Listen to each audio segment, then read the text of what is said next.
Información, análisis y entrevistas. Profundidad con una mirada panorámica. En Línea 1.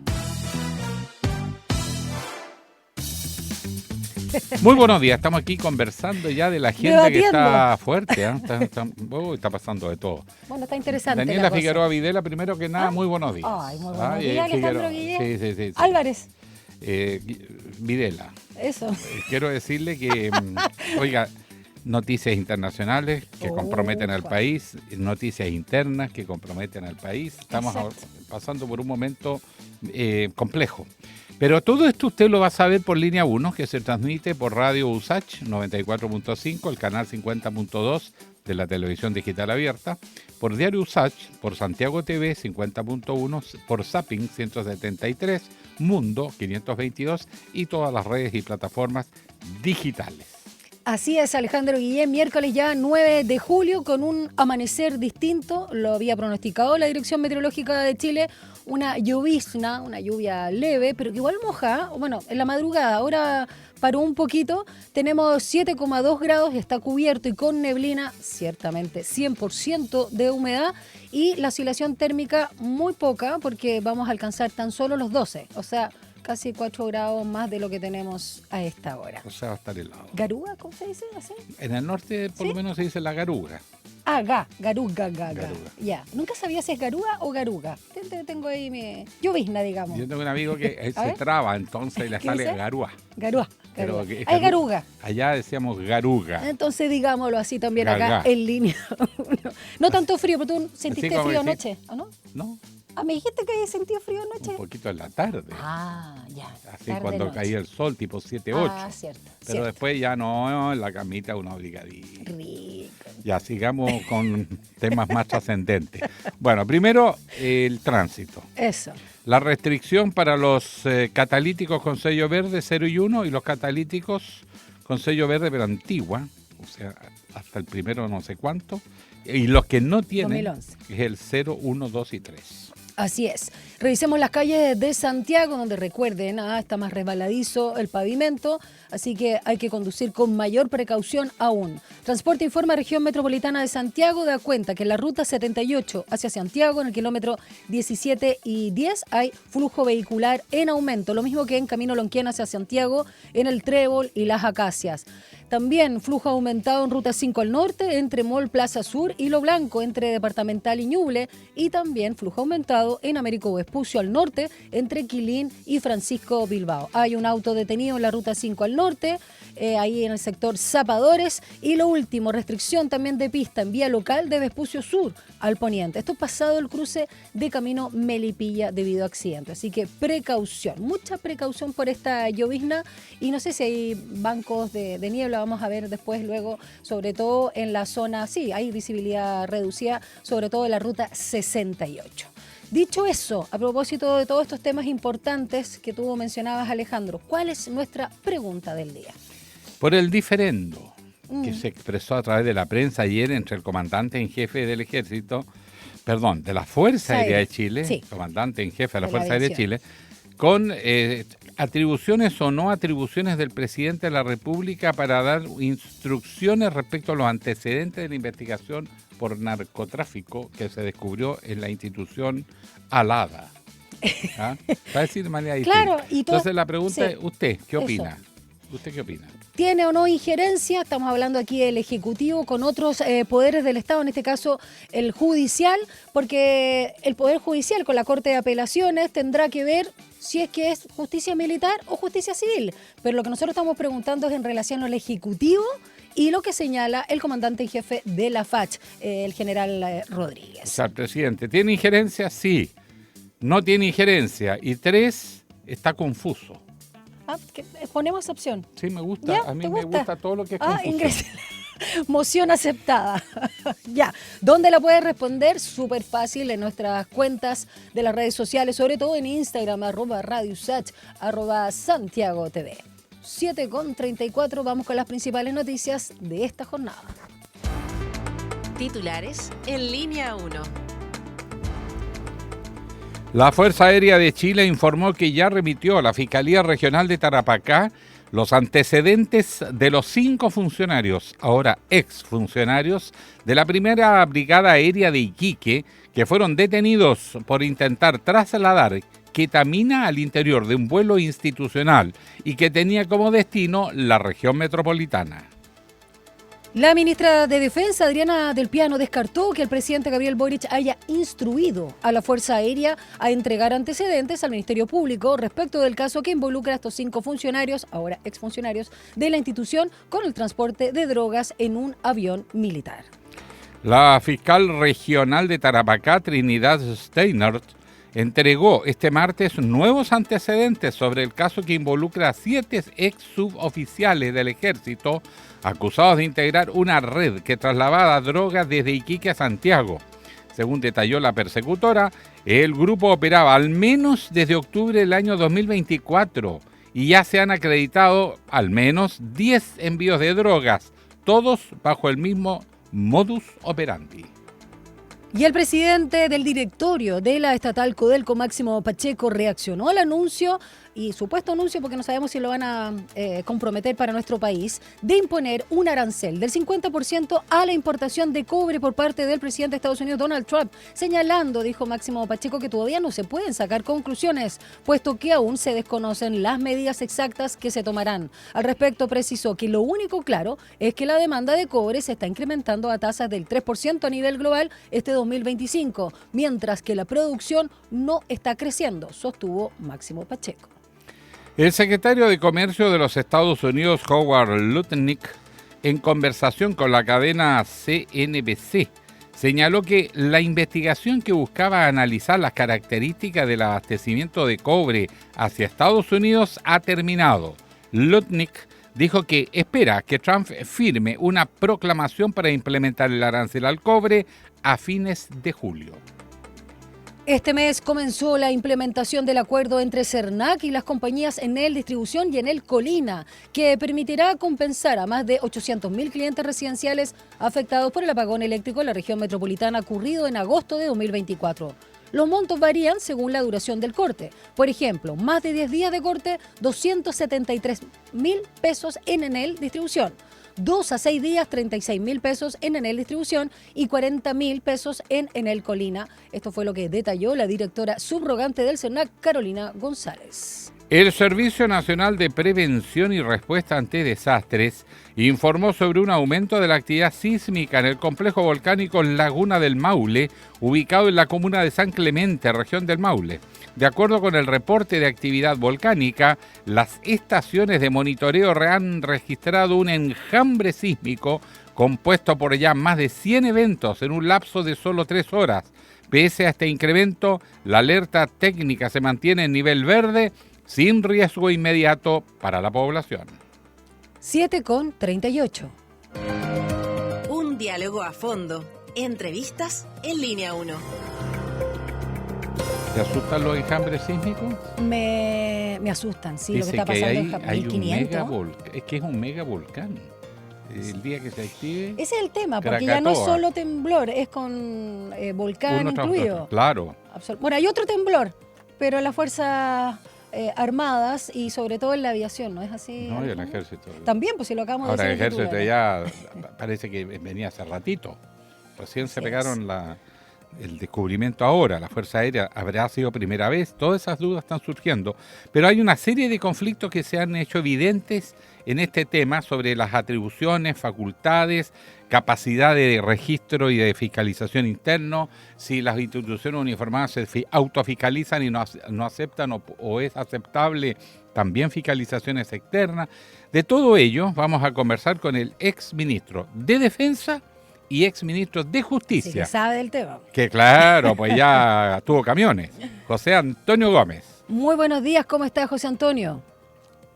Muy buenos días, Daniela. Buenos días, Alejandro. Muchas gracias por conversar. No, gracias a usted. Sobre todo que tiene buena información y de primera mano. Son bien complejos estos militares, no les gusta que se metan en sus cosas, aun cuando sean delitos. Pero más allá de todo, ¿cuáles son los ámbitos específicos de la justicia civil y de la justicia militar en caso que se descubran operaciones de narcotráfico dentro de las instituciones uniformadas, como ya está ocurriendo hace un ratito? Bueno, en general cuando se trata de delitos militares, que no es este caso, lo ve la justicia militar. Cuando se trata de delitos que tienen eh, eh, implicados civiles o son situaciones que tienen relación con alguna norma que afecta a la ciudadanía en general, lo ve la justicia civil.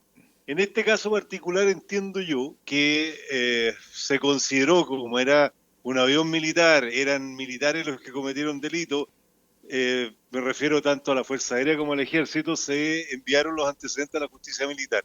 Pero en otras ocasiones esto lo ha resuelto finalmente los tribunales, porque los fiscales generalmente piden los antecedentes, a veces se los entregan, otras no, pero lo resuelven y favorablemente a la investigación civil. ¿Quién corta el queque entonces, José Antonio? ¿Los Lo va a cortar, tribunales civiles? lo va a cortar los tribunales. Ya. ¿Y el Sí, son presidente los de la tribunales civiles. República tiene alguna atribución? Porque estaba bien indignado, después le bajaron el perfil, pero primero dijo que entregue los antecedentes a la Fiscalía Civil, después como que salió matizado, que fue una recomendación, fue una petición, No etcétera. instrucción. ¿Hasta dónde llega las atribuciones del presidente cuando se trata de hechos de connotación nacional y que, por cierto, están afectando la seguridad del país? Estamos hablando de crimen organizado, además, detrás, por al menos narco. La verdad es que el presidente de la República es el jefe directo de las Fuerzas Armadas, por lo tanto, el dar una instrucción de esa naturaleza, claro que la puede dar, y por lo tanto el comandante en jefe tiene la obligación de cumplirla. Pero de ahí a que se traslade inmediatamente la jurisdicción hacia los civiles, la discusión que se va a dar en los tribunales.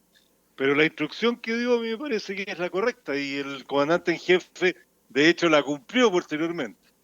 Ahora, lo que dice el general Rodríguez es en relación a los poderes del Estado. Él señaló que como él no tenía atribuciones respecto a la Fiscalía de Aviación, y en este caso ya sabemos, entregó los antecedentes de la Fiscalía de Tarapacá, el Poder Judicial va más allá del presidente de la República, que es el Ejecutivo, por la separación de los poderes del Estado. Más allá de lo que haya dicho como figura, y no era en relación a la justicia militar o no, sino a lo que tiene que definir el Poder Judicial. Ahí tiene un punto, yo no le estoy prestando ropa, solo quiero aclarar. No, yo creo que sí, yo creo que tiene el punto de que en definitiva el que va a tomar la decisión no es que el presidente ordene que uno u otro asuma la jurisdicción del problema. Pero ojo, a mí me pasó en algunas oportunidades que yo consideraba que era importante que algunos antecedentes se entregaran a la justicia civil y se entregaron. Por eso digo, no es efectivamente no tiene facultad el presidente de la República respecto de definir quién es el que tiene que investigar, pero sí tiene todo el derecho a dar instrucciones y que éstas se cumplan, y si no se pueden cumplir es por otra causa, pero no porque no tenga la facultad de hacerlo. Se entiende, sí, se entiende. Ahora, hay unas contradicciones entre los ministros. El ministro Cordero dijo que el presidente había instruido. Después la ministra del Piano, la ministra de Defensa, que no, que había descarta una orden, sino más bien una petición. ¿Quién de los dos se equivocó aquí? Alejandro, normalmente los ministros tienen una facilidad de generar una conflictividad sobre un hecho tan simple. Yo creo que el que se equivoca es, en este caso, no es que se equivoque, sino que es la forma y el uso del lenguaje. Sí. Porque obviamente el presidente instruyó. Ya. No es que le haya dado una petición, le dijo entregue los antecedentes. Sí. Y lo que el general le dice posteriormente a la prensa es, ok, el presidente lo instruye, pero él no tiene la facultad de hacerlo tratándose de temas judiciales. Entonces, esta diferencia tiene que ver con el lenguaje y la falta de ponerse de acuerdo en decir las cosas correctamente nomás. Ahora, es interesante, más allá del problema semántico, José Antonio, esta suerte de disputa o de puntos de vista, más que de disputa, entre un ministro flamante de la nueva institucionalidad que es Seguridad Pública, en este caso Luis Cordero, y el Ministerio de Defensa, ¿no? Que tiene relación directa con las Fuerzas Armadas y que hoy tiene como titular a la ministra del Piano. Entonces, en ese sentido, llama la atención porque aquí también, ¿qué ministerio tendría, voy a usar la misma palabra, injerencia, mayor injerencia? Porque estamos hablando de narcotráfico, pero estamos hablando de militares. En este caso particular, a mí no me cabe duda que quien debe opinar, hablar, es el ministro de Defensa. No tiene que ver con el ministro de Seguridad Pública, sin perjuicio del tema en concreto, el problema del tráfico de droga, que es lo más grave que nos ha pasado más allá del delito. En el ámbito de la defensa por los hechos del delito, pero en relación a lo que significa la subordinación es el presidente y el ministro de Defensa. Perfecto. Ahora, en el caso esto que estamos hablando de narcotráfico, la verdad, esto es un serio peligro. Y muchos lo previeron, ¿eh? Dijeron que si los militares se empezaban a involucrar en la lucha contra el crimen organizado, el narcotráfico, los iban a permear. El poder del dinero que hay detrás del narcotráfico y del crimen organizado es tan brutal. Y segundo, tienen capacidad represiva. Y que al final todo esto va a terminar involucrando cada vez más, porque van a tratar de permear justamente aquel personal de las instituciones uniformadas que tienen mayor peso estratégico para tomar decisiones. ¿Cuán grave es el cuadro que se puede generar o que se está generando? En el ejército ya no fue un intento, hacía rato que venía funcionando esta red de narcotráfico. En la Fuerza Aérea se habla de un embarque, nadie puede suponer que no hubo otros embarques. ¿Hasta dónde está llegando la penetración del crimen organizado en las instituciones castrenses? Alejandro, yo partiría por decir algo muy concreto. A mí me parece que la situación, aunque sean 6 funcionarios y 5 del ejército, es una situación extremadamente grave que no se había vivido anteriormente en relación a tráfico con organizaciones criminales. Esa es la diferencia, porque si tú revisas unas noticias que decían que habían alrededor de 25 casos de condena del 2016 a la fecha en materia de narcotráfico. Pero y hay 6 casos concreto, más que están a punto de fallarse en la Corte Marcial. Sí. Por eso, fíjate que estamos hablando del 2016 a la fecha casi 10 años.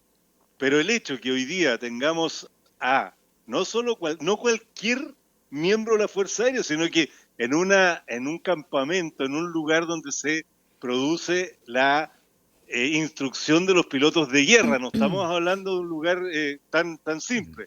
Estamos hablando también en el ejército, en lugares que estamos en la frontera. Por lo tanto, el hecho es de una gravedad enorme. Segundo, en mi opinión, Alejandro, hay algo que este gobierno y en general se tomaron decisiones que no corresponde tomarlas con la ligereza que se hizo. No es llegar y meter a la Fuerza Armada en los temas de seguridad. ¿Por qué? Porque pasa esto. El narcotráfico, las organizaciones criminales tienen tal cantidad de poder del dinero que tienden a permear a las Fuerzas Armadas en este caso. Ha pasado en otras partes del mundo, con la gravedad como en Ecuador o en otros lugares donde la situación es muy, muy compleja. Por lo tanto, yo creo que al margen de tomar medidas inmediatas, que yo leí que las estaban tomando, aquí hay que fortalecer la inteligencia, la contrainteligencia, la capacitación, el conocimiento de lo que va a significar enfrentar esta situación con terceros que van a tratar de penetrar a la Fuerza Armada. Pero el error más grave, creo yo, es llegar y pensar de que uno va a meter a Fuerzas Armadas que están lejos de estos temas directamente en los temas de control de seguridad, narcotráfico, etcétera. Ahora, en ese sentido, claro, una de las medidas que llama la atención, parece incluso, no sé si poco eficiente, pero una respuesta muy, muy pequeña, esto de la rotación que habían planteado, ¿no? En la frontera, a propósito de esta situación y que se había dado con el ejército. Quiero detenerme, José Antonio, recuerdo que estamos con José Antonio Gómez, exministro tanto de la cartera de Defensa como de Justicia, con los antecedentes del caso de la marcha fatal, ¿no? Que se le llamó de Putre, donde falleció el conscripto Franco Vargas y que ocurrió en abril de de 2024. Ahí también, dada la gravedad, por supuesto, del delito, porque murió una persona y otros quedaron también dañados, uno decía, bueno, pasó en un ejercicio militar, en las dependencias, qué sé yo, también sonaba que podía estar ahí la competencia de la justicia militar, pero pasó a manos de la justicia civil. ¿Cómo se pueden emparentar estos casos? Yo creo que, Daniela, desde la perspectiva de las Fuerzas Armadas y el funcionamiento de la institucionalidad, estamos hablando de instituciones grandes que tienen una cantidad de funciones, desempeños, que generan a veces situaciones tan complejas y graves como la que tú mencionas. Pero el problema nuestro es que hoy día nadie asume que las Fuerzas Armadas requieren de una intervención desde el punto de vista de sus funcionamientos, capacitaciones, análisis de desarrollo estratégico, recursos. Si tú recuerdas, el comandante en jefe del ejército dijo, nos están pidiendo una serie de funciones más allá de lo que nosotros hacemos y no tenemos el personal suficiente. Entonces, cuando hablamos de rotación, cuando hablamos de situaciones como la de Putre o la que me acabas de señalar, en que efectivamente hay errores cometidos desde el funcionamiento, eso significa que no están trabajando directamente con la Fuerza Armada en buscar formas de potenciamiento y de incapacitación e instrucción que sea distinto a lo que se hacía hasta hace un tiempo atrás. Sí, y en ese sentido, brevemente, ¿cómo podría actualizarse a los tiempos, ¿no? Con todo este escenario que bien colinda además con la seguridad pública, como usted señalaba, y que no estaban preparados, llegar y meter a los militares en estos temas, y con la permeabilidad del narcotráfico en particular? ¿Actualizar de alguna manera la justicia militar? ¿Cuándo fue la última actualización? Lo voy a decir, ministro, el exministro. No, lo que pasa es que cuando uno va por el contorno exterior más lejano, que en este caso que se produjo el hecho y se lleva a la justicia, yo no iría a resolver el problema con la justicia, es decir, sin perjuicio que hay que hacer modificaciones a la justicia militar que se han hecho hace muchos años, pero esa no es la solución, porque al final el problema se produce.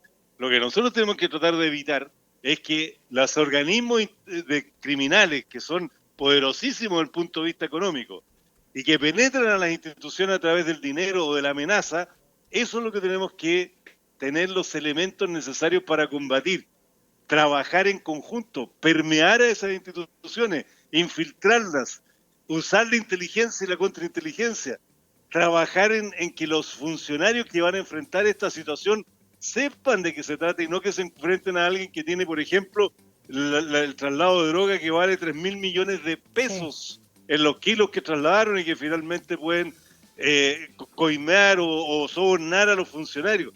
Ese es un trabajo profundo y serio. Lo otro es tomar las medidas por las circunstancias políticas sin tomar la dimensión del problema, que es gravísimo, que las Fuerzas Armadas hayan sido penetradas por las organizaciones criminales, así como lo ha sido en Carabineros, en la PDI, en los tribunales, en la Fiscalía. Entonces aquí hay un problema mucho más generalizado, Daniela. Sí. No es simplemente una institución, es el Estado de Chile el que tiene que protegerse. Ahora, la contrainteligencia o desde el interior funcionó al menos en el ejército, ahí hay que ver los antecedentes de esa investigación. Ver, y también la FACH, ¿no? Cuidado. Ellos denunciaron. Estamos haciendo una afirmación que yo no estoy tan seguro. ¿Cuál? Fíjese. Según la información que ha trascendido, en el caso de los narcomilitares, usaban vehículos similares a los de las escoltas. No levantaban sospecha en controles carreteros. Contaban con un sistema de custodia de los cargamentos, deteniendo vehículos en puntos estratégicos y operaban en días libres o feriados. Aprovechaban instalaciones y contactos militares para resguardar temporalmente la droga. Y aunque no hay indicios, dice, confirmados de almacenamiento en recintos militares, esta línea está siendo investigada. Es la información que está... ¿De cuál de los dos casos? ¿Del ejército o de la aviación? En este caso del ejército. Ya. Es decir, en el caso de la Fuerza Aérea no tenemos antecedentes anteriores, pero en el caso del ejército, a lo menos hubo 10 embarques de esta naturaleza. Claro, y el último eran 3.000 millones. Sí, una locura. En drogas, en 192 kilos de droga, de cocaína, pasta base. Entonces la pregunta es, ¿hasta cuándo nos hacemos los tontos? Si esto no es un incidente más, no es un caso más. Acá están operando con los recursos de las propias instituciones uniformadas. Esa es la realidad. Eso, Alejandro, eso es correcto. O sea, en el sentido de que el proceso de inteligencia y contrainteligencia es el que hay que potenciar. Pero vuelvo a la carga. Si no se toman las decisiones políticas directas y el Ministerio de Defensa y toda la institucionalidad toma la decisión de que estamos frente a un problema y no lo dejan pasar como diciendo no, si es pequeño, es una sola cosa, y no toman en serio y con la profundidad, la gravedad de lo que sucedió, va a volver a pasar.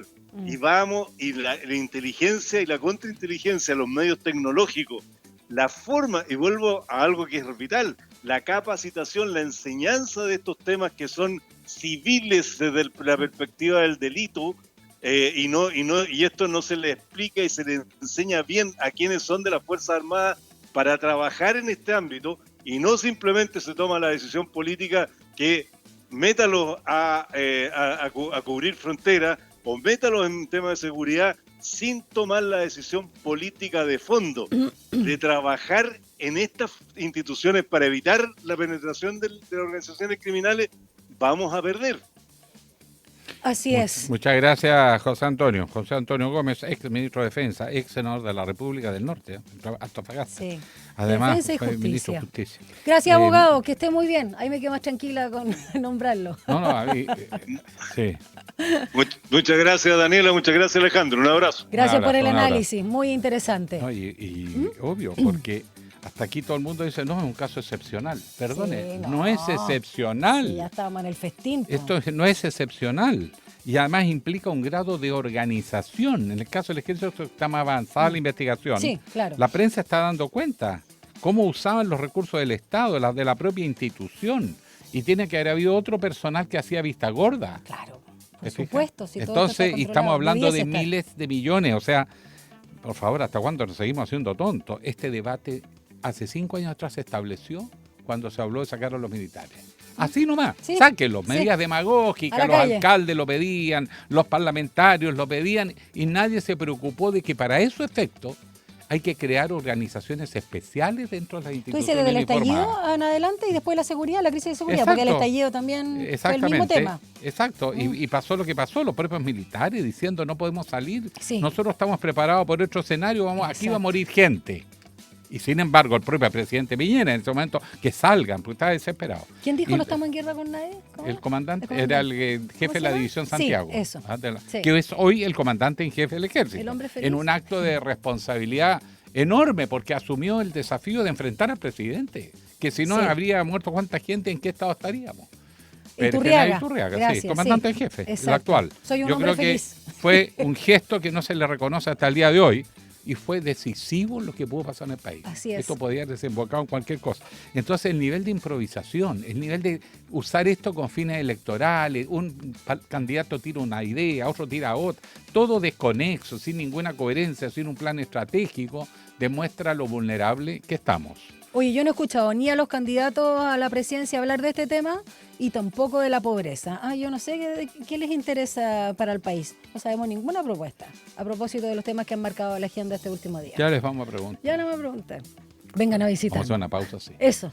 Faltan 2 minutos para las 8. Ya regresamos a Línea 1.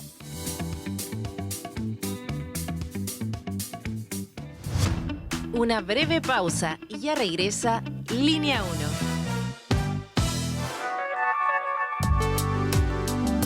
'Es la hora' en Radio Usach. 7 de la mañana y 58 minutos.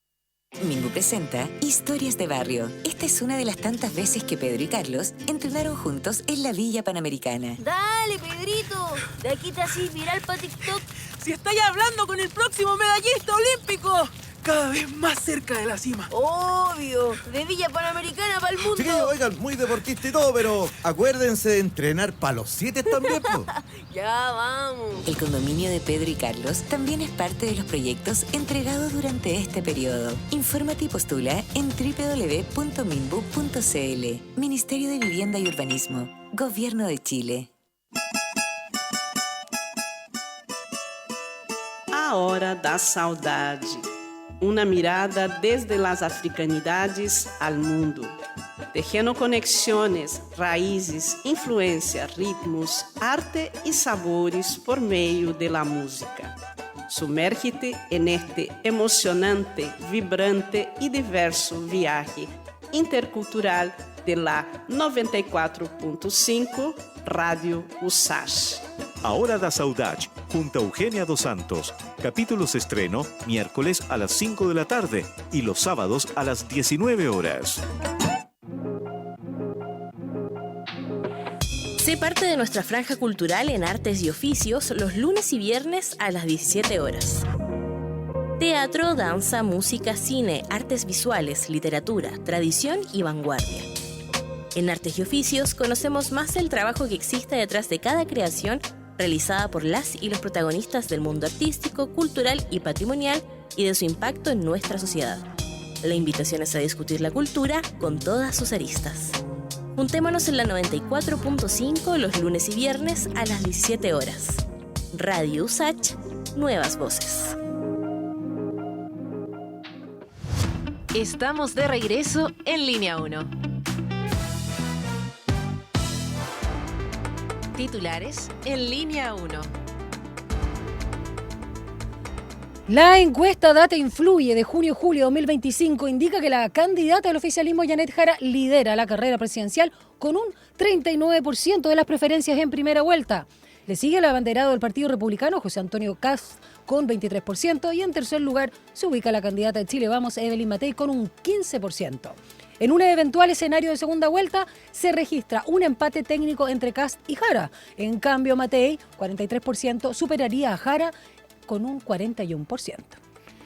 La Fuerza Aérea de Chile informó que remitió a la Fiscalía Regional de Tarapacá los antecedentes de los 5 exfuncionarios de la Primera Brigada Aérea de Iquique, detenidos por intentar trasladar ketamina al interior de un vuelo institucional que tenía como destino la región metropolitana. La ministra de Defensa, Adriana Del Piano, descartó que el presidente Gabriel Boric haya instruido a la Fuerza Aérea a entregar antecedentes al Ministerio Público. Esto lo había señalado el ministro de Seguridad Pública, ¿no? Luis Cordero. Y esto en relación al caso que involucra a 5 exfuncionarios de la institución con el transporte de drogas en un avión militar. La fiscal regional de Tarapacá, Trinidad Steinert, entregó este martes nuevos antecedentes sobre el caso que involucra a 7 ex suboficiales del ejército acusados de integrar una red que trasladaba drogas desde Iquique a Santiago. Según detalló la persecutora, el grupo operaba al menos desde octubre del año 2024 y ya se han acreditado al menos 10 envíos de droga, todos bajo el mismo modus operandi.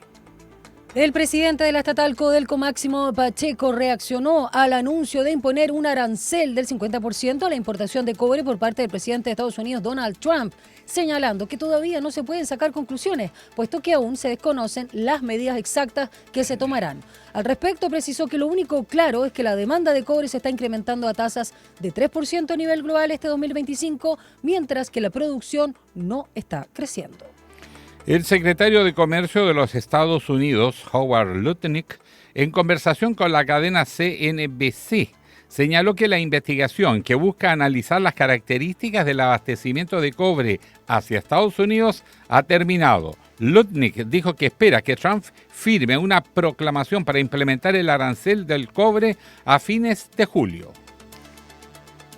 Y en el ámbito internacional también Estados Unidos solicitó a Ecuador la extradición de Fito, que es un alias, ¿no? Considerado el principal criminal y narcotraficante del país por cargo de homicidio y narcotráfico. El líder de la banda de Los Choneros fue recapturado a fines de junio tras haberse fugado de prisión en enero de 2024. Según la Corte Nacional de Justicia de Ecuador, se espera que la extradición se concrete antes de diciembre. 8:03. Un diálogo a fondo. Entrevistas en Línea 1. La economía. Ay Dios, en tiempos tan difíciles de repente hay que empezar a pensar cómo nos vamos a rascar con recursos propios lo mejor posible, optimizar, qué sé yo, y la eficiencia, la gestión es clave.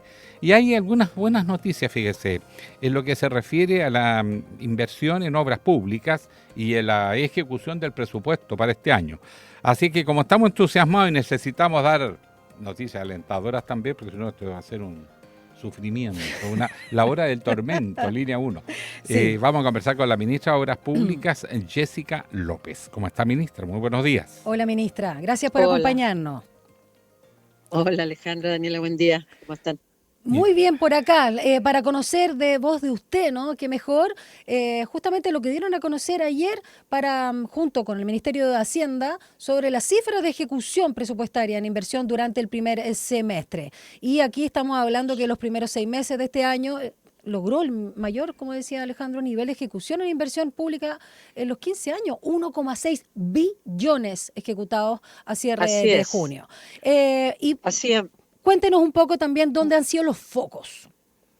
¿Y qué hizo para Muy llegar a este contenta, resultado? primero decir. Muy contenta. Felicitaciones. Muy contenta por muchas gracias. Contentas por esas cifras. Detrás de esas cifras hay cosas bien importantes. Primero, el impacto que las obras públicas, ¿no? Sí. tienen en el crecimiento económico. Como ustedes decían, hay que apuntalarlo desde todos lados, y esta es una de las maneras. En la generación de empleo también. Y nuestra estimación ahí es que nuestras obras generan alrededor de han generado durante los meses de este año 25.000 puestos de trabajo en promedio. Y por otro lado, bueno, cada una de las obras en sí misma, un sistema de agua potable, un asfalto, una nueva caleta pesquera, en fin, tienen un significado en sí mismo para las personas que se ven beneficiadas con eso. Así que son buenas noticias por varios lados el que el Ministerio de Obras Públicas, así como también lo recalcaron el Ministerio de Salud, el Ministerio de Vivienda, Interior, ejecutemos activamente los recursos que el Estado nos pone ahí para hacer inversiones. Así que ha sido bien exitoso este primer semestre en ese sentido. Bueno, ¿cuál es el secreto para dárselo a los otros ministros? Porque un problema de muchos ministerios en todos los gobiernos es la ejecución. Los presidentes han llegado a cambiar ministros, me consta, porque no ejecutó el presupuesto. Entonces, en este caso, que se está cumpliendo tan bien y por montos tan grandes, porque Obras Públicas tiene mucha plata para invertir. Sí, claro. Eso también le da un gran impacto. Pero, ¿qué cambiaron o qué hicieron que esto mejorara tanto, particularmente este primer semestre? Mire, los resultados de este primer semestre han sido resultado de medidas que hemos ido adoptando a lo largo de los años del gobierno. Yo siempre repito esto porque como que queremos que se nos olvide la pandemia, como que no existió, porque fue muy duro, ¿no? Pero la pandemia también tuvo un impacto súper importante en la actividad de la construcción, que es la actividad principal del Ministerio de Obras Públicas. Entonces, todo lo que se habla del trastorno de las cadenas logísticas a nivel mundial, acá también, el aumento de los precios que tuvieron los materiales de la construcción, la mano de obra, en fin. Una cantidad de situaciones que generó la pandemia, que yo lo resumo en 2 datos. Primero, que en estos años, fíjese que el 25%, un cuarto de las licitaciones que el Ministerio hizo, tuvieron que ser declaradas desiertas, porque no cumplían, porque se pedía más plata de lo que los presupuestos indicaban, porque a lo mejor los presupuestos estaban desajustados respecto a los aumentos de precios que se estaban produciendo. En fin, eso es una cosa. Hoy día ya estamos en el 6% de licitaciones que no estamos pudiendo adjudicar. Bajamos del 25 al 6. Y lo otro es que la crisis que tuvo el sector de la construcción a raíz de la pandemia significó que en el Ministerio llegamos a tener 190 obras abandonadas por empresas que no pudieron seguir. Y eso para nosotros es una tragedia. Entonces hemos estado todos estos años también recuperando esas obras, liquidando los contratos, volviendo a licitar. A nadie le gusta hacerse cargo de una obra hecha hasta la mitad, es un problema. Entonces ha sido bien difícil, pero hemos perseverado en eso y ya estamos bien regularizados. Y por otro lado, bueno, gestión en términos de estar encima, de ponernos metas, de estar preocupados de que las cosas se hagan, de cambiar nuestras normas para que los proveedores, que son todos contratistas, ustedes saben, todas las obras que nosotros hacemos en el Ministerio de Obras Públicas y los otros ministerios también son contratos con empresas privadas. Entonces, hacerla fácil para ellos también ha sido una preocupación. Entonces, es un conjunto de cosas que se están traduciendo hoy día en estos resultados que hemos tenido. Ministra López, el 55,8% del presupuesto de este 2025, ¿a qué está destinado? ¿Y qué porcentaje de avance tienen ese tipo de obras? Mire, en general los presupuestos, los ministerios tienen una parte bien grande que son los sueldos, el gasto de administrar los ministerios, pagar la luz, pagar el agua, todas esas cosas, en todos los ministerios. Por supuesto hay ministerios que están más orientados a eso, a los sueldos, y hay otros ministerios que están más orientados a la inversión, como en nuestro caso. En nuestro caso, parte importante de nuestro presupuesto está destinado a financiar proyectos de inversión, obras públicas, por el nombre lo dice. Claro. Y dentro de eso nosotros trabajamos en vialidad, vale decir, para ponerlo así en lenguaje bien coloquial, que las rutas de Chile estén pavimentadas y funcionando bien, y las que no estén pavimentadas, por lo menos el ripio pueda hacer que circule bien los vehículos. Ese uno, la vialidad del país, la conexión que se produce a través de toda la red de caminos, que es súper importante con la geografía que nosotros tenemos. Sin duda. Otra línea de trabajo que tenemos es con los aeropuertos. Es otra forma de conectar nuestro territorio, y por eso nosotros tenemos, 14 grandes aeropuertos y alrededor de 300 aeródromos en todo el país, chiquititos, que sirven para mejorar también la conectividad. También tenemos todo un trabajo en lo que dice relación con las obras portuarias, y en esto no estoy hablando de grandes puertos, estoy hablando de caletas pesqueras para la gente que vive de esta actividad en las zonas costeras de Chile. También protección de nuestros bordes costeros, nuestro borde costero más de 4.000 kilómetros frente al Océano Pacífico. El cambio climático también nos ha golpeado por ahí. Recordar, hace años atrás no eran marejadas todos los días que se anunciaban, hoy día son prácticamente todos los días, y se están comiendo playas, dificultando la entrada y salida de los ríos, y golpeando nuestra infraestructura, los muelles, los puertos que tenemos. Entonces hay una actividad importante también en proteger nuestro borde costero y tener la infraestructura que permita la actividad de la pesca artesanal y la actividad portuaria también. También tenemos una cartera bien grande de trabajo en obras que nos encargan otros. Nosotros, a través de nuestra Dirección de Arquitectura, hacemos obras para Carabineros. Ayer estuvimos visitando con el alcalde Bodanovich la comisaría nueva en La Farfana, que se está haciendo en Maipú. Estamos ya casi terminándola. Así como esa, tenemos alrededor de 60 obras que nos ha encargado Carabineros, de comisarías, tenencias, subcomisarías, oficinas institucionales, también para la PDI, también edificios municipales, hacemos escuelas. Entonces es una gran actividad también de edificación pública la que tenemos ahí en el Ministerio. Y finalmente el tema del agua, pues el tema del agua es responsabilidad de nuestro ministerio, el abastecer de agua potable a las ciudades y a las zonas rurales, el que tengamos la infraestructura para aprovechar el agua que tenemos y para canalizar el agua que tenemos.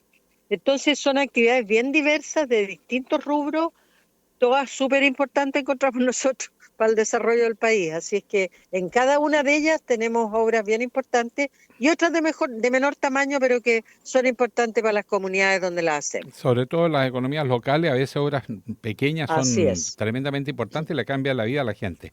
Pero hablando de mega obras, pues me gustan las grandes obras, no sé. Las grandes obras. No dudo que te guste por ejemplo, el megapuerto de Chile al Pacífico. Eso. ¿Qué pasa con San Antonio, Valparaíso, Quintero, o sea, el megapuerto de Chile? Y no dejes afuera Chacao, como dijo la ministra López. Claro. El puente Chacao. Sí.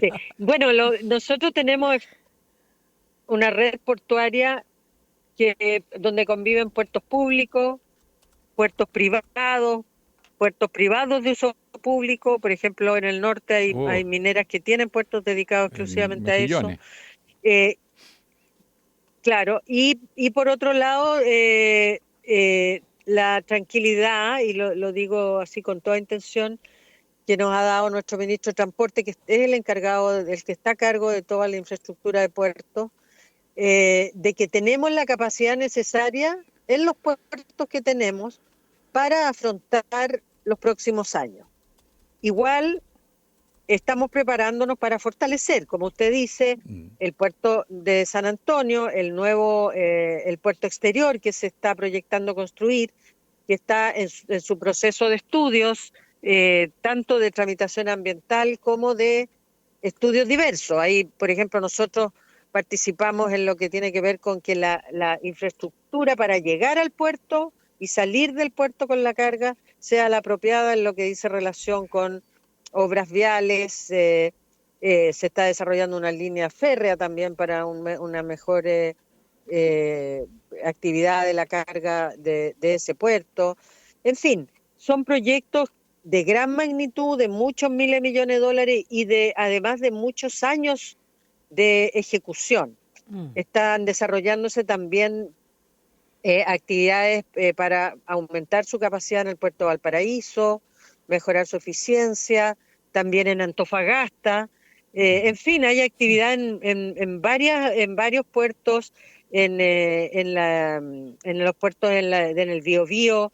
Nosotros tenemos la responsabilidad de mejorar la ruta interportuaria, por ejemplo, para acceder de mejor manera a esos puertos.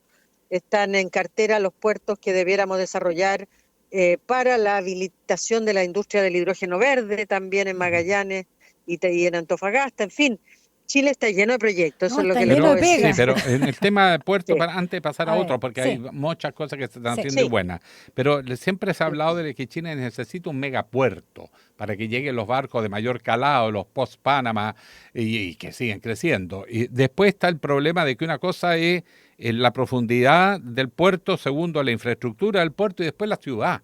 Porque lo que corre en riesgo muchas ciudades es que al final la calidad de vida de la gente se deteriora porque se piensa mucho en la inversión económica, pero no hay vivienda suficiente, no hay camino suficiente, carretera, agua potable, alcantarillado, viviendas, porque llega mucha gente porque hay más negocios. Entonces llega y empiezan los campamentos. O sea, si no hay una planificación integral para la gente puede terminar siendo un colapso, hasta mala noticia. Eso es cierto, pero también tenemos que dejarle espacio al desarrollo natural que a veces tienen las ciudades y las comunidades. Por ejemplo, súper fácil, la Ruta 5, nuestra Panamericana, ¿se acuerdan? Sí. Nosotros hablábamos de la Panamericana. La Panamericana fue diseñada y fue ejecutada a las orillas de las ciudades. Hoy día está en el medio de las ciudades, ¿cierto? Claro.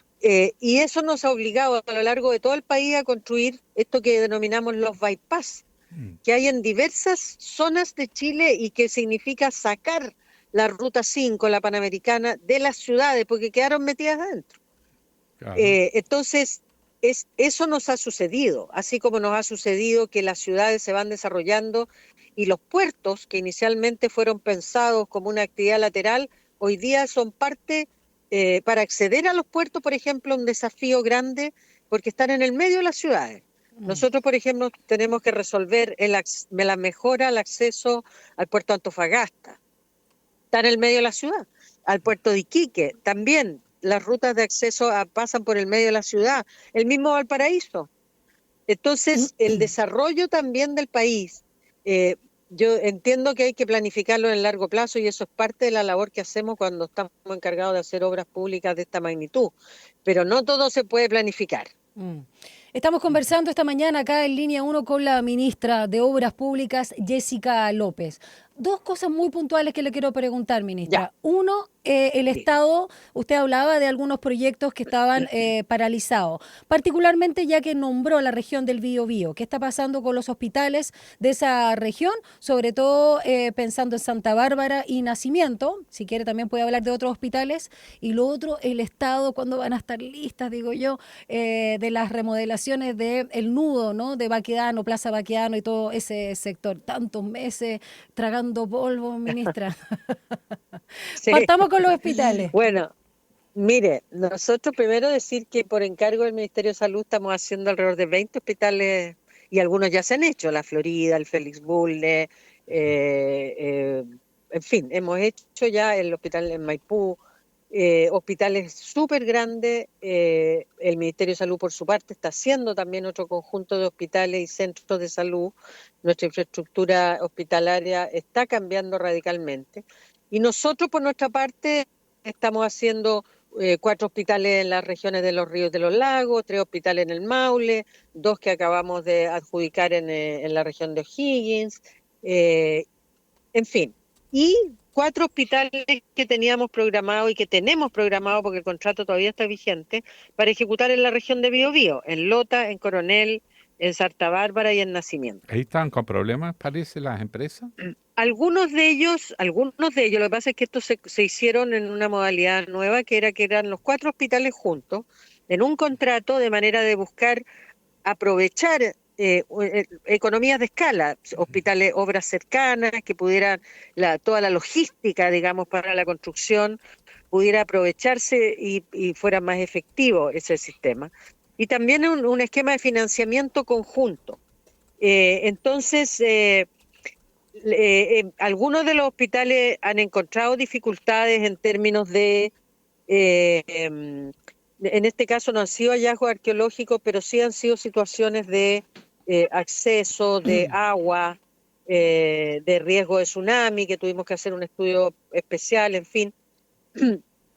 Y por otro lado, la empresa no ha avanzado al ritmo que está contemplado.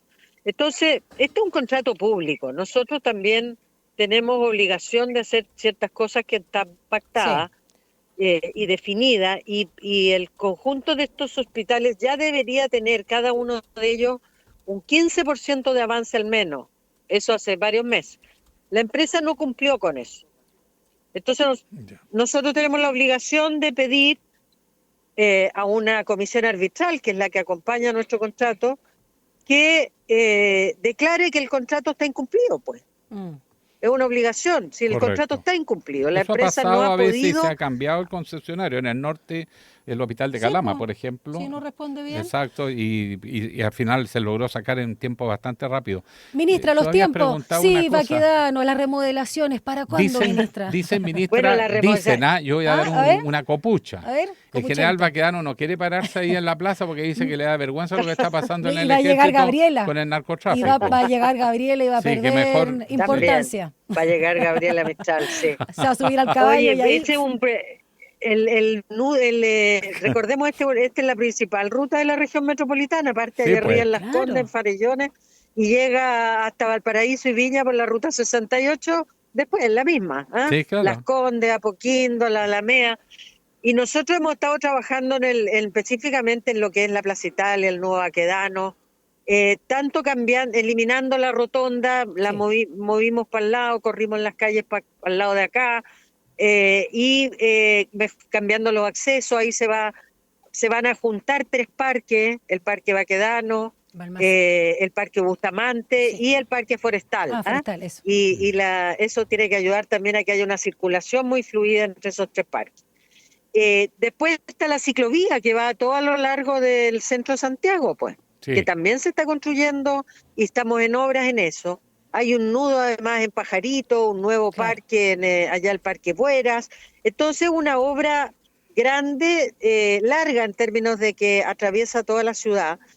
Pero en lo que dice relación con el Nuevo Baquedano, que es lo que nos toca a nosotros como Ministerio de Obras Públicas, nos quedan pocos meses ya de trabajo para entregarlo. Y yo, bueno, para hacer estas obras siempre hay que molestar un poco a las comunidades. Así es que pedirle paciencia un poquito más. Los que viven en las Torres Turri, ahí los quiero ver como pero no me contestaron lo de Baquedanos, ¿verdad? Que no sé. Bueno, especial paciencia y disculpas para ellos. Ministra, solo escuché por ahí, por unos vecinos que arriendan justamente en este edificio donde está la Chile, ¿no? Con el teatro, claro, que es las Torres Turri, son muy bonitas, pero que decían que le habían señalado septiembre podríamos, yo sé que cuesta jugar con fecha y plazo, pero más o menos Pucha, septiembre. le dije próximos meses porque no me sé exactamente cuáles son, pero si Ya. usted me dice septiembre, lo tomo. ¿Alcanzaremos a comer empanada Ya. o en fin? Claro. Última o pregunta. ¿Va a ser pastel de Pascua No, es que o queda poco, empanada? queda nomás? poco. Ya, queda poco, No, gracias. yo voy a los trenes, ministra. Perdone que le preguntemos tantas cosas, pero las obras públicas son importantes. Entiendo que el tren Santiago-Valparaíso no se alcanza ya a licitar. Pero ¿qué pasa con el problema de general que hay de transporte en la quinta región? Es un caos, digamos las cosas como son. Y hay una gran Mire, aspiración de prolongar los metros, que han sido una gran solución, hasta La Calera. ¿Cómo se ve eso? Ya. Mire, yo no me quiero correr, pero yo le sugiero que invite al ministro de Transporte porque él tiene muchas cosas que contar respecto del transporte público en varias ciudades, no solo en Valparaíso. Lo Vamos que a el invitar. Ministerio y en particular Ferrocarril del Estado nos encargan a nosotros como Ministerio de Obras Públicas desarrollar los estudios y ejecutar el proyecto del tren de Valparaíso a Santiago, Santiago a Valparaíso. Y en eso estamos. Ahora, no se va a alcanzar a licitar, bueno, se licitará 3 meses después en el próximo gobierno. Estas obras son obras que son de largo plazo. Claro, me habría encantado hacer la licitación y celebrar, pero naturalmente la licitación del estudio tuvo un inconveniente, tuvimos que hacerla 2 veces, eso nos atrasó algunos meses y bueno, se va a atrasar un par de meses el llamado a la licitación de la construcción. No es ni tan grave, encuentro yo. Pero ya, Sí. eso es. Pero el proyecto está, el proyecto se va a hacer, es un proyecto que tiene un valor gigante en términos de integración territorial, porque cada una de las estaciones va a fortalecer el desarrollo inmobiliario y el desarrollo de comunidades y de ciudades a su alrededor. Y por otro lado, el proyecto también contempla que de darse un conjunto de condiciones, vamos a entrar a hacer el proyecto de alta velocidad a través a Valparaíso, siempre se ha hablado de eso, pero ese es un proyecto súper caro y para pagarlo requeriría un ticket muy alto y además beneficia básicamente a las personas que van y vienen a trabajar a Valparaíso, que tampoco son tantas, y si no es demasiado caro. Estoy de acuerdo, entonces, porque la si se red dan de ciertas Valparaíso... condiciones, lo haríamos en un tiempo más. Bueno, de hecho, extender el metro de Valparaíso, por ejemplo, hasta La Calera, tendría mucho más impacto en la población y en la Así calidad es. de vida que en la ruta Santiago-Valparaíso, que suena bonito. Hubo una época que había ferrocarril, por algo está la estación Mapocho que conectaba además para el norte. Sí. Pero por eso yo creo, por eso le indico, porque el Ministerio de Transportes ha desarrollado una estrategia entre trenes, metros, líneas de corto alcance, en fin, que es una estrategia conjunta con el metro, además, en la región metropolitana, que yo creo que es bien robusta y lo importante es mantener una línea de trabajo a futuro. Ministra, 2 cosas. Uno, agradecerle enormemente que nos haya concedido esta entrevista. Realmente un placer, qué bueno tener buenas noticias. También, ojalá que se repita, podamos conversar sobre todo de algún proyecto en específico luego de lo que entregaron el día de ayer. Y solo preguntarle en realidad, esto lo digo con todo respeto y cariño, ¿le han dicho que tiene la voz parecida a la expresidenta Michelle Bachelet? No. Sí, eso sí que no me lo han Oiga, dicho. Sí, lo estábamos hoy escuchando, día en realidad no fue idea mía. parecerse a la expresidenta La misma Grito y Plata. Sí, clarita. Es una líder mundial. Pero Claro, bueno, ahí se lo dejo como piropo. Usted lo puede tomar así. Grito y Plata hoy día parece Se lo agradezco mucho. No, gracias a usted. Muchas gracias por la ministra. entrevista y cuando quiera, me encanta a mí hablar de nuestros proyectos, así que estaré Acá va a encantada de tener acompañarla. siempre cobijo, ministra. Gracias, ministra Muchas Jessica gracias. López, Ok. titular del MOP. Un abrazo. Chao. Abrazo, chao. 8:28. La economía y tu bolsillo están en Línea Económica.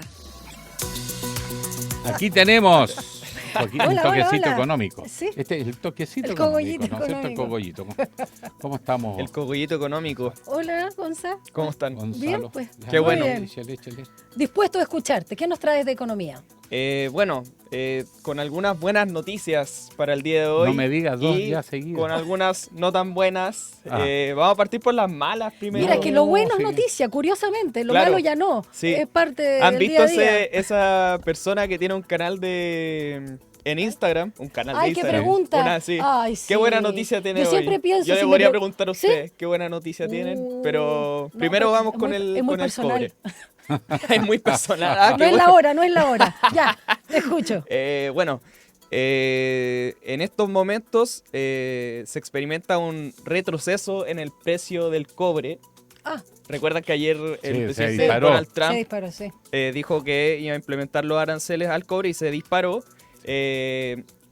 Hay gente que dice que se disparó porque al anunciarse aranceles, las empresas que compran cobre, Tienen que que necesitan comprar cobre, rápido. tienen que comprar rápido. Entonces ese proceso genera un alza en el precio, pero después viene la baja y actualmente en la Bolsa de Metales de Londres el cobre cayó un 1,5% y en el mercado COMEX de Nueva York retrocede en un 2,70%, que son cosas que van a poder conversar Fuertecito. Mala Con después, nuestra próxima entrevista. con la próxima entrevista que van a tener en línea 1.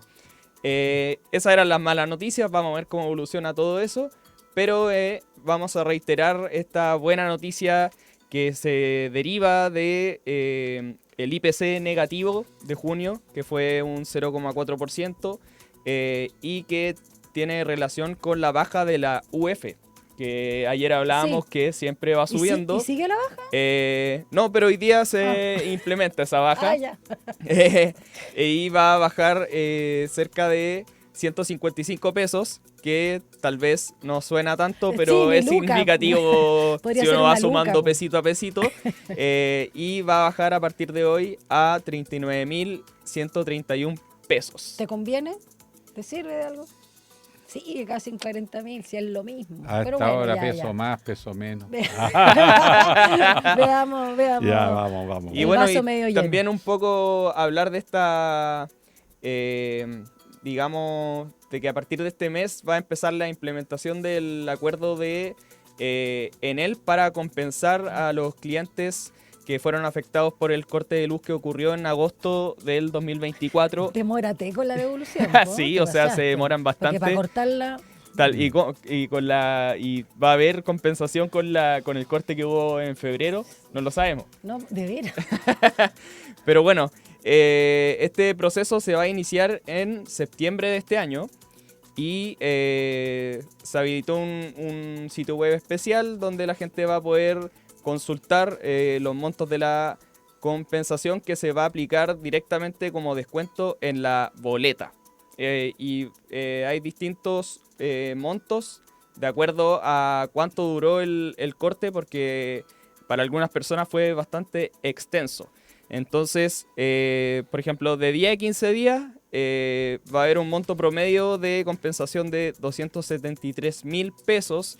De 7 a 10 días van a ser 120.000 aproximadamente. De 6 a 7 días, 90.000 pesos. De 2 a 6 días, 36.000 pesos. De 1 a 2 días, 18.000 pesos. Y menor a un día, 2 luquitas.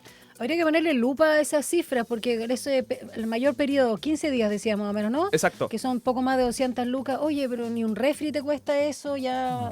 O sea, y toda la comida que perdiste en 15 días, no. Y más todo lo que significa.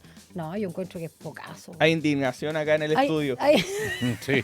Para Cuidado, variar. no encienda la tormenta. Déjala ahí, tranquilo. Oye, sí, hay gente que me dice tormenta a veces. Ya. Ah, tormenta. Ay, te cachai. Daniela Pelo blanco, Tormenta es que por el Figueroa. pelo blanco. Por el Hay un personaje de Avenger, X-Men. X-Men, De eso. X-Men, sí, Capaz Tormenta, que sea ¿no? por- Tremendo ¿Qué personaje. ¿Qué estaba pensando Algo. usted, oiga? Oye. Ya, me quedó clarísimo. ¿Les quedó clarísimo? Que nos están Sí, ahí no está- dañando, no, perjudicando, no. por no decirlo de otra forma. Bueno, esas eran las buenas Eso es noticias. todo. ¿Y el chiste? El chiste. Ya, pues prepárate. ¿Quieren que les cuente un chiste? Ya, que sabía uno. Cuéntanos un chiste. Con respecto a cosas económicas. A ver. No, pero habían dos amigos que uno estaba súper afligido. Ya. Entonces uno le dice, amigo, ¿qué le pasó? No, lo que pasa es que ayer un vecino me entró a robar a mi jardín. Y el amigo le dice, pero vecino, ¿y qué le robó? No, me robó mis plantas. Y el vecino le dice, ¿y qué, eran muy valiosas? Y dice, no, pero es el hecho. Ah, sí. Está bueno, Está el bien, onda está bien, fome, está bien. buenísimo. Ahí pero Marquito está Marquito bueno. se rió, No, Marquito se no, es rió. que- Se puede contar a cualquier Es que hora. no, a cualquier hora. Por Sí, supuesto, o sea, no me andar gusta. contando. Siempre con un chiste de Gonzalo. Sí, Siempre. chiste blanco. Es el hecho. El humor que Ya, necesita. El, que Ah, Chile. El humor que necesita. La otra vez me Chile. dijeron, ese es humor de recesión. Está buenísimo.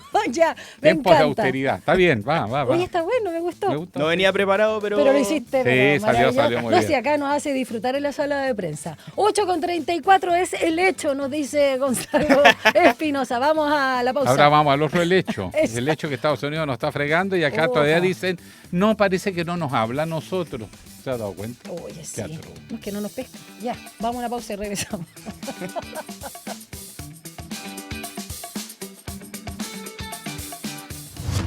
Una breve pausa y ya regresa Línea 1.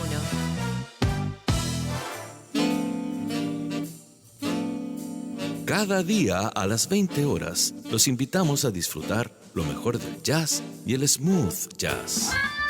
Ahora Jazz, por la 94.5. Radio Usach.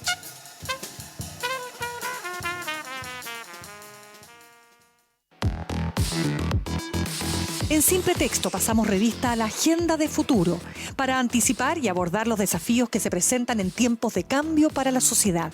En esta tercera temporada volvemos a congregar las propuestas sostenibles e innovadoras que buscan el bienestar colectivo y a largo plazo. Y lo hacemos con la academia, centros de pensamiento, polos de innovación. Todos y todas están convocados para un análisis profundo. Simple Texto. Este 2025 te invitamos a Somos Expertas, Nuestra Voz. En esta segunda temporada podrás seguir conociendo las historias de vida de distintas mujeres expertas, sus trabajos, estudios e investigaciones que buscan hacer de este mundo un lugar mucho más justo. Conéctate a Somos Expertas, Nuestra Voz, cada miércoles y sábado a las 13 horas por la 94.5 FM, el canal 50.2 de la televisión digital abierta y en nuestras plataformas digitales. Radio Usach, nuevas voces. Hola, soy Daniela Valdés, periodista del Departamento de Extensión Usach y del sello Aula Records, y los dejo a todas y todos invitados a que sintonicen los lunes y los viernes a las 9 de la noche Atlas Musical de Chile, un espacio donde estamos revisando un disco chileno, ya sea de nuestra discoteca, de nuestro sello o recomendaciones que llegan al programa. Hemos estado con ensambles de cuerdas, solistas, grupos de cámara, nuestros elencos artísticos, entre otras composiciones de artistas nacionales. Sintonicen entonces lunes y viernes a las 21 horas aquí en Radio Usach. Les esperamos.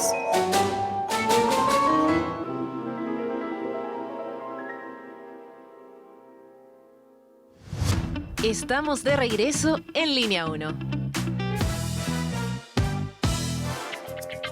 Nueva temporada, nuevas voces. La comunidad estudiantil usachina llega recargada en un nuevo ciclo de protagonistas.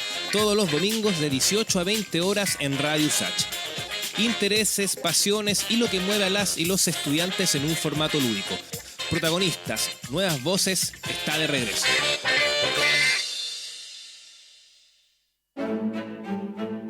Extensión Usach, Aula Records y Radio Usach presentan Notas de Colección, un recorrido por el repertorio universal de la música de tradición escrita, desde las obras y grabaciones más célebres de la historia hasta aquellos tesoros escondidos que guardan nuestros archivos. Martes y jueves a las 21 horas te invitamos a Notas de Colección, un aporte de Extensión Usach, Aula Records y Radio Usach. Nuevas voces. Estamos de regreso en Línea 1. Un diálogo a fondo. Entrevistas en Línea 1. ¿Se ha dado cuenta, Daniela, que en nuestro país somos bien especiales? Trump anuncia que le va a subir al cobre un 50% y acá dice, pero no se refirió a nosotros, no nos mencionó. Mira, y como que no tenemos nada que ver con el Claro, cobre nosotros. y no nos ha llegado ¿Ah? ninguna notificación, No. no hay que preocuparse. No, el canciller, no, que no haya llegado nada. Sí, pues, así es. Somos especiales, nos necesita. Hay que convencerlo de que somos un socio estratégico. Son todas las declaraciones que escucho en estas horas. Mire, yo no sé si dan ganas de reírse O llorar. o llorar, pero esa es la fragilidad que tenemos. Bueno, vamos a conversar sobre este tema, pues el anuncio de Donald Trump, que le pega a la principal producto de exportación, viga maestra, el salario de Chile, como le quieran llamar. El asunto es que Donald Trump anunció arancel 50% para las importaciones de cobre, pero no ha entregado los detalles, eso es todo. Lo quería equiparar al aluminio. Dicen que, claro, el acero. Y el acero aluminio. Sí. Bueno, vamos a conversar con la economista y académica de la Facultad de Administración y Economía de la USACH, Marcela Vera. Profesora Vera, muy buenos días. Hola, Marcela. Muy buenos días, ¿cómo están? Bien por acá. Yo asustado porque aquí todo el mundo dice, no, pero no nos habló a nosotros Trump. Parece que está hablándole, no sé, a Sudáfrica, a Perú, pero a Chile no ha dicho nada. ¿Cuál es tu opinión, Cuéntenos Marcela? este anuncio de 50% de arancel. ¿Cómo lo interpretamos? Porque podría ser devastador o es puro humo. ¿Qué es esto? Bueno, lo primero que hay que tener muy claro es que el presidente Trump está hace tiempo jugando con una presión política sobre los países a la hora de fijar sus aranceles y por tanto hace parte de una estrategia comercial, pero también de reposicionamiento del control político que ejerce sobre la región y ahora en particular sobre Chile. En este momento coincidió con que en el fondo se terminaba un plazo, una prórroga en donde hacía como una especie como de tregua para que los distintos países generaran un proceso de negociación.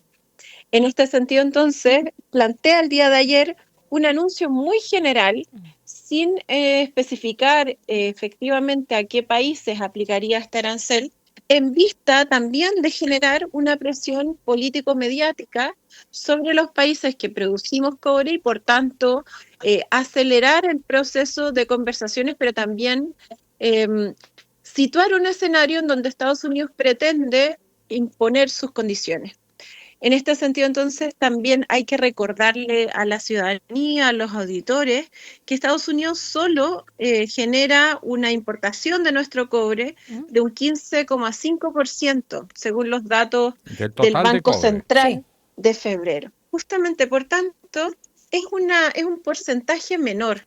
Y en este sentido, el impacto del arancel que pudiese situar Estados Unidos es solo para aquellos productos que van a Estados Unidos y no a todo el mundo. Entonces también en este sentido es más bien como un impacto focalizado que además incide sobre un porcentaje muy bajo respecto de entonces las exportaciones que nosotros realizamos a Estados Unidos. Aquí está claro Por que tanto, se encarece. En este sí. ¿Cómo? Termino la línea, perdón. Yo te pregunto. Por tanto, en este contexto, yo le recomendaría al gobierno que genere una adecuada negociación en donde, si bien obviamente deben conservarse los espacios diplomáticos, no ceda ante esta presión que está ejerciendo Estados Unidos, porque en realidad en términos del impacto económico que puede tener, tanto para Estados Unidos como para Chile, es más bien acotado. Claro, porque, a ver, si es que se da, ¿no?, este impuesto del 50% para nosotros, se ratifica esta aprehensión que tenemos. Y lo dijo Máximo Pacheco, lo único claro es que la demanda de cobre se está incrementando a tasas de 3% a nivel global. Parece que como que no dieran abasto y por eso dice que la producción no está creciendo. Se va a encarecer para los consumidores estadounidenses, claramente, el cobre chileno, ¿no? Pero como es un 15%, no es que no haría mella, pero no es tan catastrófico como lo han planteado algunos, sobre todo desde la oposición. Eso entiendo, ¿no, Marcela? Justamente, lo que pasa es que nuestra élite económica tiende a ver con demasiada prioridad a Estados Unidos. Y eso uno podía observarlo en términos de la realidad económica como un análisis que estaba dentro del marco de las negociaciones, pero que obedecía a una realidad en donde Estados Unidos nos compraba efectivamente la gran mayoría de nuestras exportaciones. Hoy eso no es así. Hoy Estados Unidos, incluso en el volumen total de productos que le vendemos a Estados Unidos, solo generamos entonces una venta del 19% de nuestras exportaciones. O sea, estamos hablando de que es un mercado que todavía no tiene una incidencia muy fuerte sobre entonces los productos chilenos, y menos en el caso del cobre. ¿Por qué digo menos en el caso del cobre? Porque el cobre es un mineral muy estratégico y por tanto esta discusión nosotros la hemos hecho con muchos otros economistas, en donde sabemos que en la medida de que se reduce un poco la producción de cobre en Chile, se tiende a elevar el precio y por tanto el Estado, las empresas privadas terminan ganando más en la medida que reducen el nivel de producción. Bueno, lo Esto hicieron con el porque petróleo, Chile se hace con provee todos de estos bienes forma muy estratégicos. importante al mercado mundial. Sí. Ahora, pero expliquémoslo de la siguiente manera. Chile exporta su cobre a la mayor parte a China, la mitad se va a China, el Asia cada día más importante, o sea, hay que empezar claramente a abrir mercados asiáticos. Pero en lo inmediato, si usted le vende el cobre a Estados Unidos a un precio y ellos le meten un arancel del 50%, ¿a qué precio se vende en Estados Unidos? ¿Al precio que pone Chile más el 50%, que hay que recuperar los impuestos para pagar, y al final lo terminan pagando las empresas que nos compran, o nosotros tenemos que reducirlo de nuestras utilidades? No, en efecto, lo que ocurre ahí es más bien un alza en el precio del comprador final y por tanto lo que ocurre en ese proceso es que Estados Unidos tiene menos incentivos para comprar cobre chileno y desde ese entonces se produce un perjuicio para Chile, pero es un perjuicio muy focalizado en torno al, porque esto varía mes a mes, en torno al 15%. Y por tanto, uno podría perfectamente entender que esto más bien es un ejercicio de presión política y no es un ejercicio de impacto económico, ¿ya? Y esto lo digo también desde la perspectiva estadounidense, porque nosotros hoy día le estamos vendiendo 1.482 millones de dólares a Estados Unidos en cobre y por tanto lo que saquen de este arancel no es un volumen muy importante para el fisco estadounidense. Sin embargo, poder acceder al mineral rojo chileno sí es estratégico entonces para Estados Unidos, porque si no tiene acceso a nuestro cobre, va a tener que comprarlo en otro lugar y los distintos países ya tienen más o menos repartidos los compradores que entonces tienen respecto de los minerales estratégicos. Por tanto, no es tan fácil decir, no voy a comprar a Chile y voy a comprar a Jamaica. Jamaica no produce cobre. Y por tanto, digamos, no es tan fácil que Estados Unidos pueda sustituirnos como lugar de donde obtiene este recurso fundamental. Entonces, en esa perspectiva, es una negociación muy corta en términos de el requerimiento efectivo que tiene Estados Unidos sobre el cobre, y por otro lado lo que tú muy bien decías, Alejandro, o sea, nosotros hoy día estamos vendiendo fundamentalmente a Asia y por tanto es ahí donde deberíamos generar un aumento en el nivel de ventas que realizamos a esa región y intercambiarlo con transferencia tecnológica y hacer un proceso de negociación que traspase el nivel comercial, que es lo que está haciendo la gran mayoría del mundo cuando aspira a salir de esta lógica de ser un modelo primario exportador o vender materias primas en bruto. Entonces, si nosotros queremos hacer una adecuada negociación con Estados Unidos, necesariamente deberíamos en paralelo estar garantizando el acceso a nuevos mercados para nuestro cobre. Ese tipo de negocio se hace muy rápidamente además, o sea, muy rápidamente cuando el relacionamiento político colabora en este proceso de inserción a nuevos mercados. En el caso de Asia eso es fundamental. Que haya un marco político adecuado de negociación facilita los procesos de relacionamiento comercial. Muy aventurado decir que fue un castigo porque el presidente Boric fue a las BRICS, ¿o no? Es que lo que pasa, que haya ido a la reunión de los BRICS, eso ocurre en el marco de la coincidencia de las dos fechas. Estados Unidos, de hecho, está ejerciendo presión desde distintos puntos del globo, y esta es una nueva presión, pero más bien tiene que ver con intentar resguardar una hegemonía política más que económica comercial, y por eso es súper importante que los agentes incorporen esa visión y de esa manera mejoren el estándar de la negociación. Porque si no lo que vamos a tener es una permanente, como un permanente chantaje frente a una imposición de un arancel por parte de Estados Unidos y eso no nos va a ayudar a desarrollar nuestro mercado. Pero no nos extraña ni que a hacer suceda. negocios estables en el largo plazo. Marcela, brevemente, porque nos queda poco tiempo, ¿qué está pasando entonces con el precio del cobre? Tuvo una alza intempestiva muy fuerte, ahora cayó. ¿Cuándo se podría estabilizar en las bolsas? Bueno, es bien importante comprender que esto llega a un punto bastante alto el día de ayer, 5,80 y algo, y por dólares la libra, y por tanto esto marca un punto en donde los distintos agentes van a intentar comprar rápidamente cobre para saltarse, digamos, el arancel estadounidense en el caso del mercado de Estados Unidos, y por otro lado, los otros agentes van a intentar también sobreestoquearse de forma de tener garantías de poder acceder al mineral. Entonces, eso va a generar fluctuaciones en el precio. Ayer subió, hoy día tendió un poco hacia la baja, pero todavía estamos en rangos súper altos y eso a la larga es beneficioso también para el Estado porque vamos a tener recursos extraordinarios. Chin, chin. Pero va a ser un proceso fluctuante en relación Claro. a las negociaciones que vayamos observando. Buenísimo. ¿Nada más? Un cogollito. ¿Un cogollito de cobre? Mire, Dele. en el debate político chileno todos se desafían, ¿ah? Pronúnciese sobre Cuba. Yo me pregunto, en los años 60 sí tenía mucha consecuencia. El modelo cubano, un modelo revolucionario en América Latina. Hoy día Cuba no tiene ningún peso en América Latina. Pronuncie sobre Venezuela. Venezuela está con tanto problema interno que no anda preocupado de influir en otros países. Pero sí Trump influye. Entonces yo quisiera saber si la derecha chilena y los admiradores de Trump están dispuestos a pronunciarse y aplicarle al país si van a estar con Trump o con Chile. Si van a estar con el permanente chantaje a los países de otros países, no solo con aranceles, sino con ataques, con bloqueos, con ejercer presión política, como quiere hacer con la BRICS, donde hay entre meses como 40 países esperando para ingresar a la BRICS. O sea, de verdad el mundo vio frente a la inestabilidad norteamericana la estabilidad del Asia y se van a ir para allá, más temprano que tarde. No tienen alternativa, salvo que la derecha chilena insista, es que es buen negocio para Chile aceptar el chantaje de Trump, someterse al chantaje, porque algunos dicen, uy, no hagamos ruido, vayamos cuidadosos a Estados Unidos a hablar con Trump, negociemos lo mejor posible y aceptar la imposición que va a ser una y otra vez, porque es un estilo de gobierno, no es que es una oportunidad en que se redefinan las reglas y se estabiliza, no, va a ser permanente esa política. Entonces, ¿eso es lo que quieren?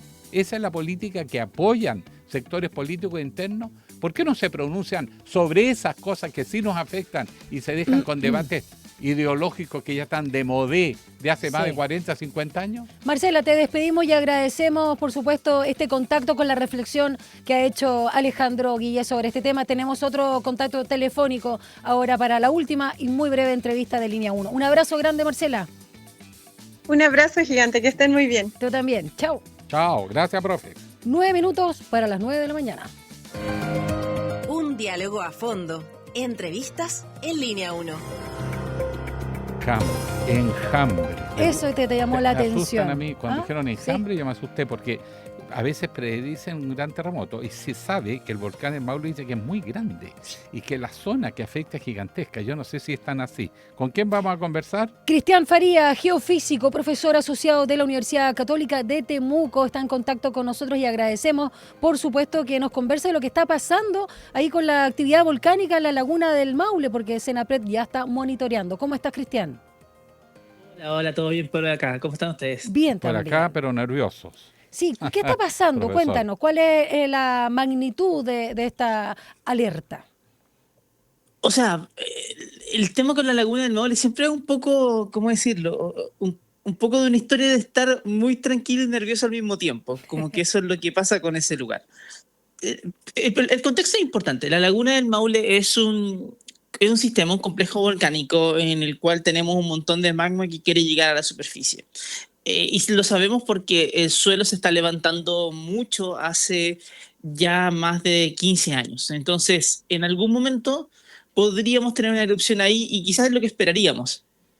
Y lo que ha pasado últimamente es que hemos tenido hartos enjambres sísmicos en la laguna. Estos enjambres lo hemos visto desde el 2010 al menos y quizás antes, pero han sido un poco más frecuentes en estos últimos 5 años, a partir del 2020.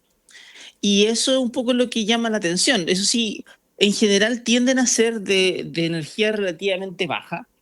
Entonces como que no terminan mostrando de que hay un cambio demasiado grande en el volcán, pero sin embargo sí te van marcando de que están pasando cosas y que la laguna un poquito está bastante activa, y la cantidad de sismos de los últimos días ha sido igual importante. ¿Cuántos son? Porque hasta junio, mediados de junio, eran 208 sismos. ¿Cuánto a la fecha, ya que estamos en los primeros días, la primera semana, ¿no?, de julio? ¿Cuántos se han sumado? Pero 208 sismos, ¿en cuánto tiempo dices tú?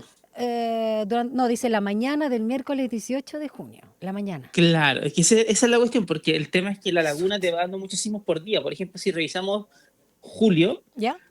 Tuviste 346 el primero, 352 el segundo, 381 el tercero, 384 el cuarto, 378 el 5, 388 el 6, 416 el 7. Hoy me cansé ya. Claro, o sea, tiembla mucho, sí, eso es real. Ya. Es real. Pero en general son sismos chicos. Eso te iba a preguntar, ¿de cuánto máximo? Máximo, la máxima, a ver. ¿5, 4? A ver, el de ayer fue importante. El que apareció ayer en el reporte fue importante. Tuvo magnitud 3.7. Eso para un volcán es muy grande. Partamos por ahí. Pero no necesariamente significa que sea algo como que vaya a desestabilizar el sistema completo, porque es un sismo nomás el grande, y los otros son más chicos, tienen magnitudes 1, 2, y se mueven como en ese rango. Entonces, la cuestión es... Sí. Dime, por favor. Profesor, lo que pasa es que a mí me preocupa lo que te dijo, es que esto es un complejo. La laguna del Maule es una zona aparentemente muy grande y hay mucha actividad volcánica debajo. En otras palabras, una erupción ahí es mucho más que en cualquier otro volcán, probablemente de gran parte del país.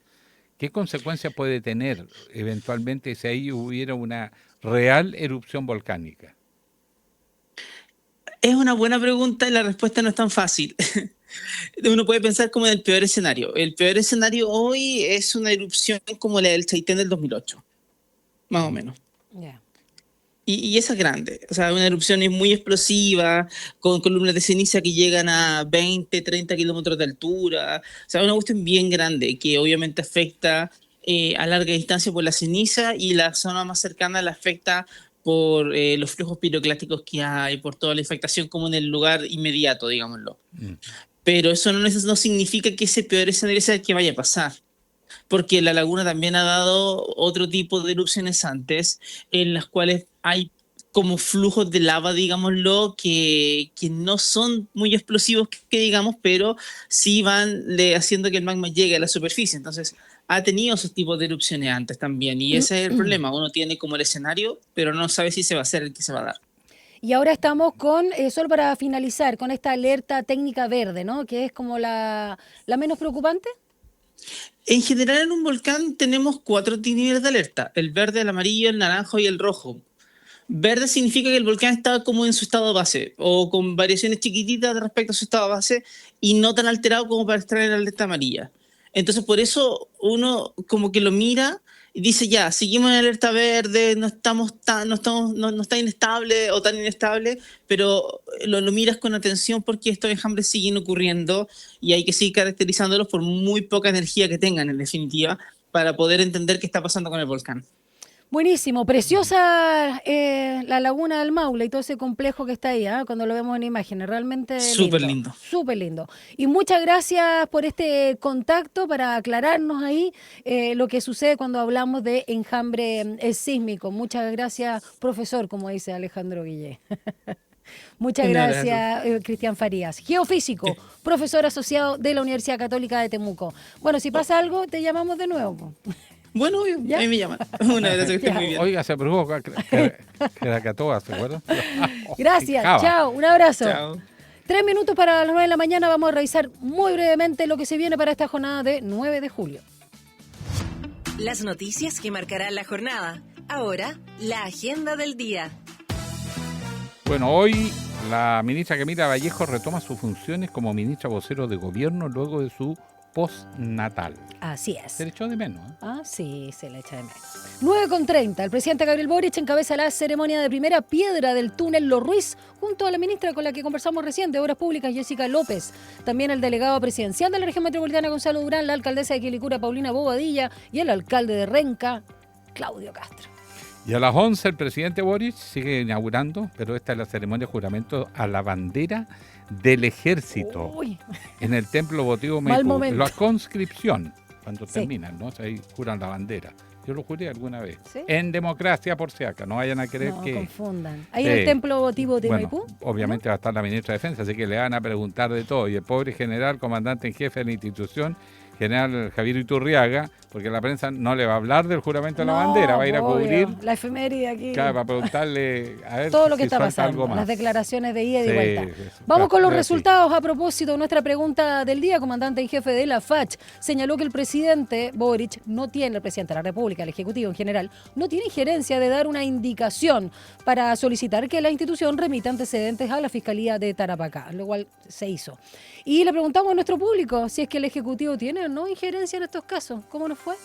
Dice un 8% dice que no tiene injerencia, un 92% dice que sí tiene injerencia. Clarito como el Listo, agua. el pueblo Meridiano. habló. El pueblo habló. Me gusta eso meridiano, que dicen los españoles. Meridiano. Ya, nos despedimos con Todo buena para adelante, temperatura. dice lo andaluz.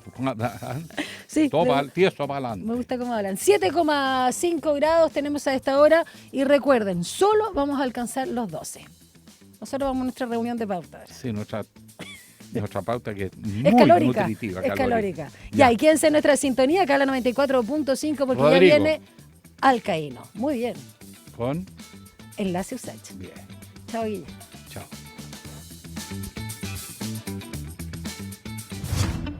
Información, análisis y entrevistas. Profundidad con una mirada panorámica. En Línea 1.